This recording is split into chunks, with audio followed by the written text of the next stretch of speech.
The first thing to get clear about Christian morality between man and man is that in this department, Christ did not come to preach any brand new morality.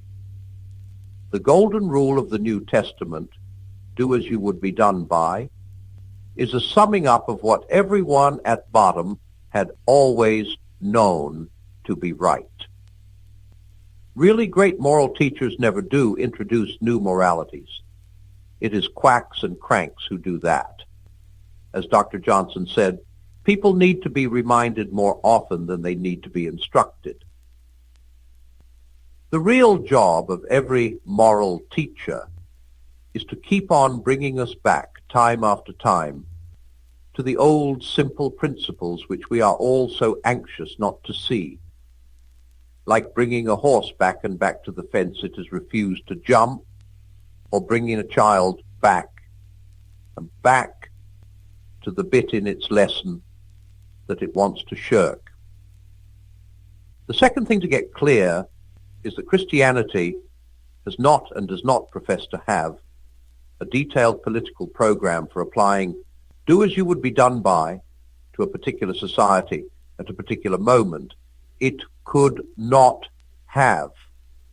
It is meant for all men at all times, and the particular program which suited one place or time would not suit another. And anyhow, that is not how Christianity works. When it tells you to feed the hungry, it does not give you lessons in cookery. When it tells you to read the scriptures, it does not give you lessons in Hebrew and Greek, or even in English grammar. It was never intended to replace or supersede the ordinary human arts and sciences. It is rather a director which will set them all to the right jobs, and a source of energy which will give them all new life, if only they will put themselves at its disposal. People say, the church ought to give us a lead. That is true if they mean it in the right way, but false if they mean it in the wrong way. By the church, they ought to mean the whole body of practicing Christians. And when they say that the church should give us a lead, they ought to mean that some Christians, those who happen to have the right talents, should be economists and statesmen, and that all economists and statesmen should be Christians, and that their whole efforts in politics and economics should be directed to putting do as you would be done by into action. If that happened, and if we others were really ready to take it, then we should find the Christian solution for our own social problems pretty quickly. But of course, when they ask for a lead from the church, most people mean they want the clergy to put out a political program. That is silly.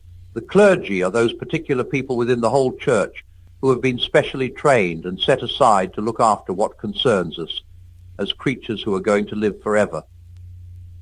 And we are asking them to do a quite different job for which they have not been trained. The job is really on us, on the layman. The application of Christian principles, say, to trade unionism or education, must come from Christian trade unionists and Christian schoolmasters, just as Christian literature comes from Christian novelists and dramatists, not from the bench of bishops getting together and trying to write plays and novels in their spare time. All the same, the New Testament, without going into details, gives us a pretty clear hint of what a fully Christian society would be like. Perhaps it gives us more than we can take. It tells us that there are to be no passengers or parasites. If man does not work, he ought not to eat. Everyone is to work with his own hands. And what is more, everyone's work is to produce something good. There will be no manufacture of silly luxuries and then of sillier advertisements to persuade us to buy them. And there is to be no swank or side, no putting on airs. To that extent, a Christian society would be what we now call leftist. On the other hand, it is always insisting on obedience obedience, and outward marks of respect from all of us to properly appointed magistrates, from children to parents, and, I am afraid this is going to be very unpopular, from wives to husbands. Thirdly, it is to be a cheerful society, full of singing and rejoicing, and regarding worry or anxiety as wrong. Courtesy is one of the Christian virtues, and the New Testament hates what it calls busybodies. If there was such a society in existence, and you or I visited it, I think we should come away with a curious impression. We should feel that its economic life was very socialistic and, in that sense, advanced, but that its family life and its code of manners were rather old-fashioned, perhaps even ceremonious and aristocratic. Each of us would like some bits of it, but I am afraid very few of us would like the whole thing. That is just what one would expect if Christianity is the total plan for the human machine. We have all departed from that total plan in different ways, and each of us wants to make out that his own modification of the original plan is the plan itself. You will find this again and again about anything that is really Christian. Everyone is attracted by bits of it and wants to pick out those bits and leave the rest. That is why we do not get much further. And that is why people who are fighting for quite opposite things can both say they are fighting for Christianity. Now, another point. There's one bit of advice given to us by the ancient heathen Greeks and by the Jews in the Old Testament and by the great Christian teachers of the Middle Ages, which the modern economic system has completely disobeyed. All these people told us not to lend money at interest, and lending money at interest, what we call investment, is the basis of our whole system. Now, it may not absolutely follow that we are wrong. Some people say that when Moses and Aristotle and the Christians agreed in forbidding interest, or usury as they called it, they could not foresee the joint stock company and were only dunking of the private moneylender, and that therefore we need not bother about what they said. That is a question I can not decide on. I am not an economist, and I simply do not know whether the investment system is responsible for the state we are in or not. This is where we want the Christian economist.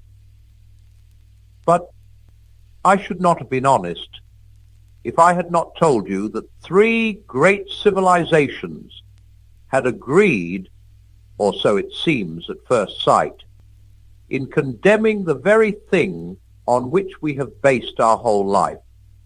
One more point, and I am done.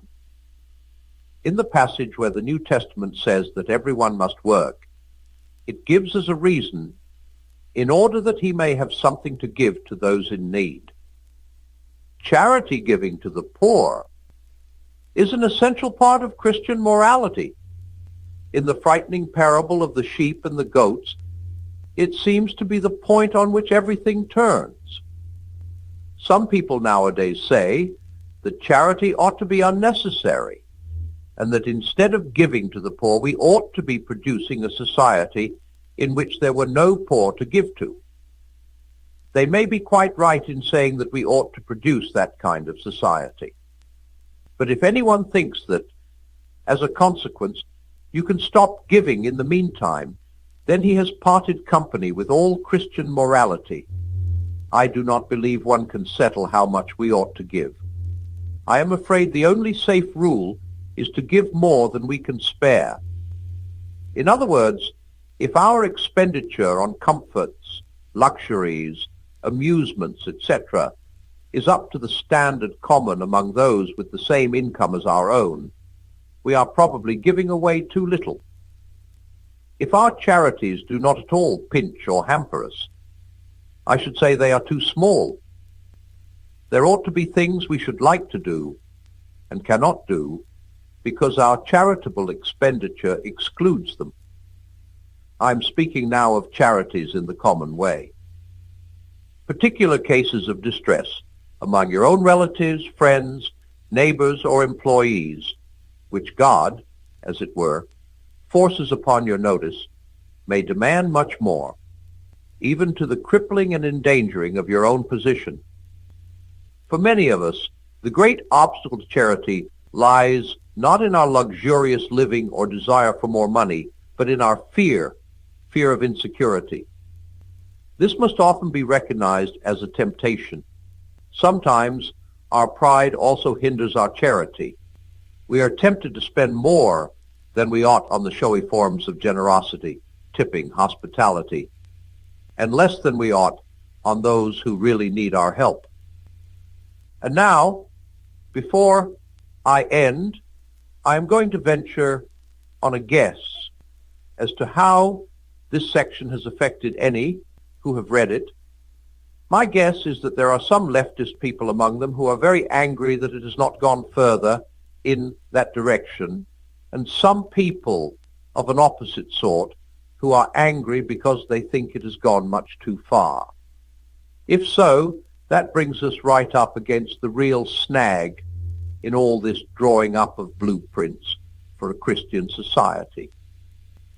Most of us are not really approaching the subject in order to find out what Christianity says. We are approaching it in the hope of finding support from Christianity for the views of our own party.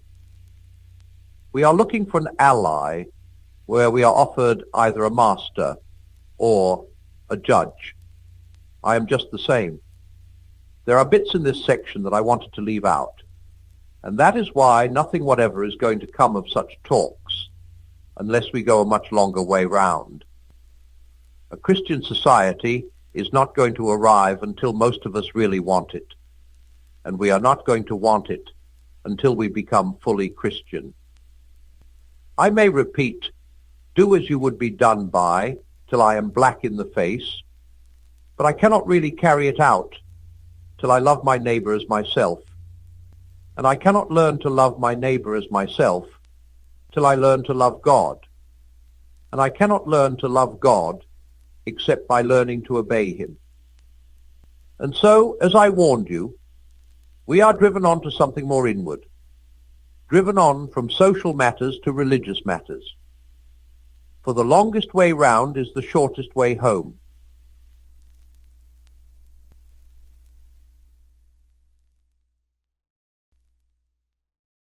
In the tapestry of life, it's often the quiet moments that herald the greatest changes.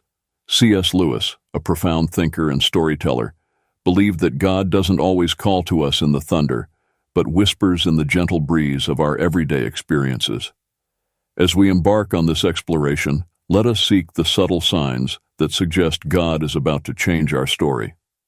Through the lens of Lewis's insights, we will uncover how these quiet awakenings can lead to profound transformations in our journey with the divine. In the midst of life's relentless march, where days meld into one another under the guise of routine, there lies a hidden invitation to awakening. It is not amidst the clamor of grand revelations that most of us find our turning points, but rather in the quiet corners of our existence, where the mundane meets the mystical. Lewis, with his characteristic blend of wit and wisdom, might suggest that God often chooses the whisper over the whirlwind to capture our attention, to stir the depths of our souls. Consider the gentle nudge of a persistent thought, the recurring echo of a dream not yet fully understood, or the quiet discontent that whispers of realms beyond our grasp. These are not mere figments of our imagination, but are, perhaps, the first threads of a divine tapestry being woven into the fabric of our lives. Lewis would likely argue that our most profound awakenings often arise from the simplest of moments. A sunrise that stirs an unspoken yearning, a line from a book that echoes long in our thoughts, or a conversation that leaves our spirit restless for something more. Awakening, in the Lewisian sense, is the dawning realization that the world we see is but a shadow of a more substantial reality that beckons us. It is the initial stirring of the heart that hints at our role in a grander narrative, a story authored by God Himself. This awakening does not shout from the rooftops, but instead whispers in the silence of our being, inviting us to embark on a journey of discovery and transformation. As we heed these subtle signs, we begin to see our lives not as a series of random events, but as a carefully orchestrated symphony composed by the divine maestro. Each note, each rest, plays a crucial part in the unfolding melody of our existence. The nature of this awakening is not a sudden enlightenment, but a gradual unveiling, where the scales fall from our eyes, and we are invited to see the world, ourselves, and our God in a new light. In embracing these quiet awakenings, we open ourselves to the possibility of change, to the divine plot twists that God weaves into our stories. For it is often in the gentle whisper of God's voice that we find the courage to let go of our old selves and step into the new roles He has written for us in His grand, cosmic play. C.S. Lewis once remarked, "Hardships often prepare ordinary people for an extraordinary destiny." It's a poignant reminder that our trials, though fraught with discomfort, are not mere obstacles, but crucibles for growth and change. In the shadow of suffering, we find not only the harshness of life, but also the potential for divine transformation. Lewis understood suffering as a megaphone that God uses to rouse a deaf world. It's in our moments of pain and adversity that we are often most receptive to change, most aware of our own fragility, and most open to seeking something beyond ourselves. This receptivity can become the fertile ground from which a new chapter of our story, penned by God, begins to emerge. Consider the biblical story of Joseph, who endured betrayal, slavery, and imprisonment, only to rise to a position where he could save nations from famine. His trials were not mere episodes of misfortune, but integral parts of a larger narrative that God was writing. Like Joseph, we may find that our deepest struggles are not detours, but essential pathways to the destiny God has for us. In facing our challenges, we are invited not to despair, but to persevere with the understanding that our current trials may be the very tools God uses to shape us into the characters we need to become for the next scene in our life story. It is through our suffering that we often gain the wisdom, strength, and empathy necessary to embrace the roles God has designed for us. Suffering, then, can be seen as a sign that God is actively working in our lives, pruning us to bear more fruit, as a gardener tends to his plants. The pain of the pruning process is real, but so is the growth that follows.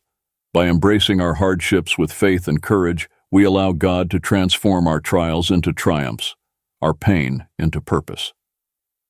C.S. Lewis famously posited, "If I find in myself desires which nothing in this world can satisfy, the only logical explanation is that I was made for another world." This profound insight lays the foundation for our third topic, the recognition of our deep, unfulfilled longings as signs that we are destined for something greater, something beyond the mere physical realm. Lewis believed that our most profound desires, those that material pleasures cannot quench, are not merely whims of the human condition, but echoes of our true home calling to us. These unmet desires, these whispers of something more, serve as indicators that our stories are meant to transcend the confines of this world, pointing towards an eternal narrative crafted by the divine. When we experience moments of unexplained yearning, when beauty, love, or a sense of wonder stir within us an insatiable hunger, we are feeling the pull of eternity on our hearts. These are not moments to be dismissed as fleeting emotions, but to be acknowledged as signs of our participation in a larger, divine story. This longing for more is a beacon, guiding us through the fog of routine and the ephemeral, towards the shores of a deeper spiritual truth. It invites us to explore the possibility that the restlessness we feel is a divine discontent, planted within us to lead us back to God, the source of all fulfillment. In our journey with God, these echoes of eternity are calls to action, urging us to seek out our place in God's grand narrative. They remind us that we are not merely players on a worldly stage, but eternal souls fashioned for an everlasting kingdom. As we attune our hearts to these divine whispers, we open ourselves to the transformative work God wishes to do in and through us.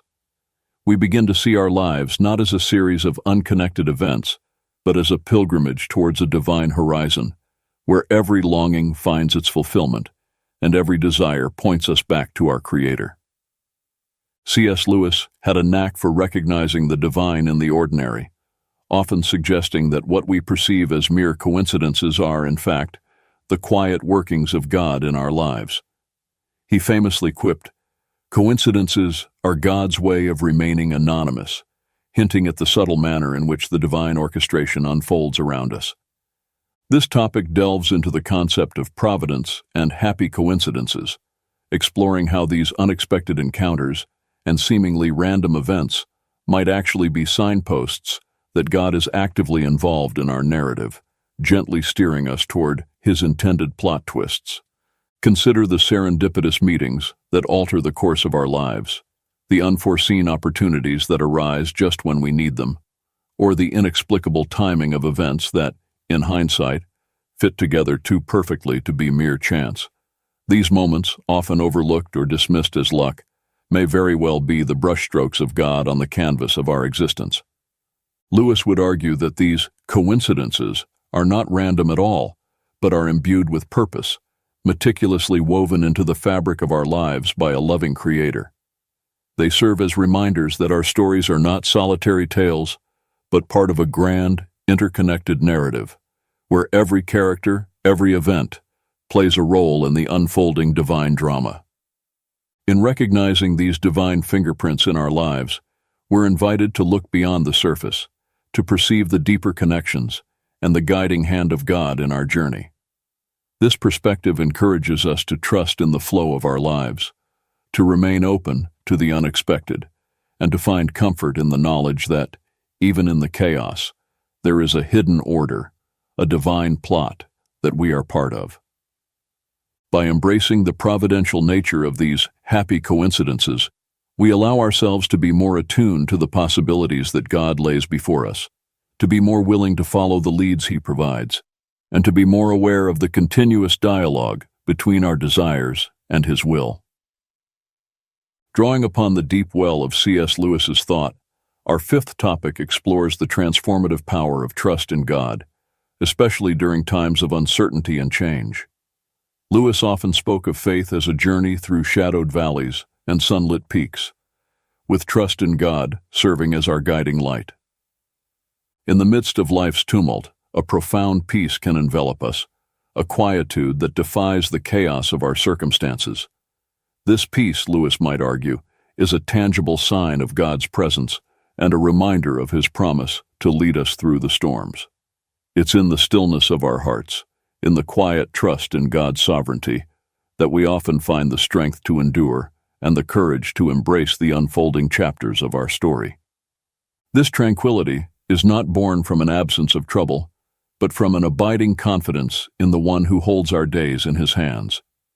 It's a peace that, as Lewis would say, passes all understanding, a serene assurance that, no matter how the plot twists, the author of our faith is with us, guiding each step.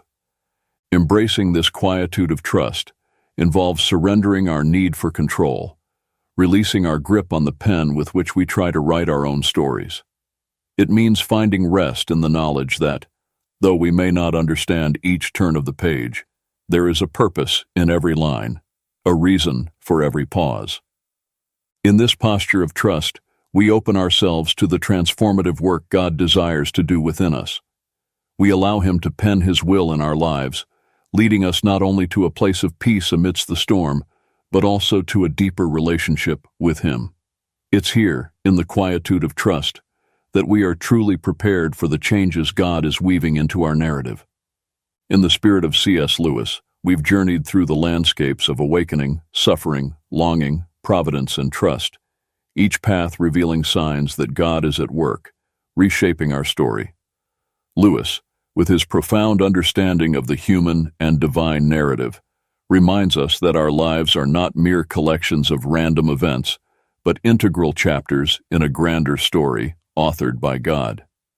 As we reflect on the signs of God's transformative work in our lives, the quiet awakenings, the purpose within suffering, the unquenchable longings, the serendipitous encounters, and the peace that comes from trust, we are invited to see ourselves as characters in a divine play, with roles to play and lines to speak that contribute to the unfolding of God's great narrative. This journey of discovery does not end here. It continues each day, with every heartbeat and breath, as we live out the story God is writing for us. We are called not just to be passive observers, but active participants, co-creators with God, in the ongoing creation of our lives and the world around us.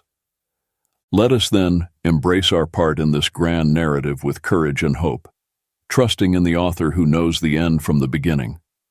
May we be attentive to the subtle signs of his guidance, open to the transformative power of his pen, and ready to step into the new chapters he is crafting for us. In the words of Lewis, there are far, far better things ahead than any we leave behind. As we move forward, may we carry this assurance in our hearts, looking to the future with anticipation for the wondrous story God continues to write in and through us.